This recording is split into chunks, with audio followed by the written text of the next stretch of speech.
60 లక్షల మంది 7 లక్షల కోట్లు జమ చేశారు. పెద్ద నోట్ల రద్దు నిర్ణయాన్ని వెలువరించిన నవంబర్ 8 తర్వాత పాత నోట్లలో పెద్ద మొత్తాలను 60 లక్షల మంది వ్యక్తులు, సంస్థలు జమ చేసినట్లు ప్రభుత్వ ఉన్నతాధికారులు వెల్లడించారు.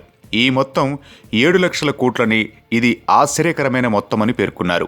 నిఖార్సైన డిపాజిట్లకు ఎటువంటి వేధింపులు ఉండవని, అదే సమయంలో నల్ల కుబేరులు పన్ను ఎగవేసినట్లు తేలితే విచారణ ఎదుర్కోక తప్పదని పేర్కొన్నారు. 2 లక్షలు, 5 లక్షల కన్నా ఎక్కువగా ఉండే డిపాజిట్లపై తాము రోజువారీ సమాచారం తెప్పించుకుంటున్నామని తెలిపారు.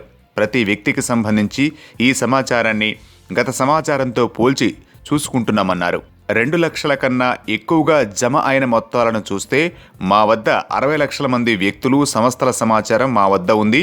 ఈ వ్యక్తులు, సంస్థలు జమ చేసిన మొత్తం విలువ 7 లక్షల కోట్లు. ఇది ఆశ్చర్యకరమైన మొత్తం. ఈ మొత్తాలను పరిశీలిస్తున్నాం. పెద్ద మొత్తాల్లో జమ చేసిన వ్యక్తుల వరకు చూసుకుంటే ఆ మొత్తం 3 లక్షల కోట్ల నుంచి 4 లక్షల కోట్ల వరకు ఉంది. పన్ను వసూలుకు ఇప్పుడు పెద్ద ఎత్తున అవకాశం ఉంది. బ్యాంకులో వేసినంత మాత్రాన నల్లధనం తెల్లధనంగా మారదు. అటువంటి వారు ముందుకొచ్చి ప్రధానమంత్రి గరీబ్ కళ్యాణ్ యోజనలో పాల్గొంటారని ఆశిస్తున్నాం. వారు స్వచ్ఛందంగా ముందుకు రాకపోతే భవిష్యత్తులో సంతోషంగా ఉండబోరు అని ఒక అధికారి చెప్పారు.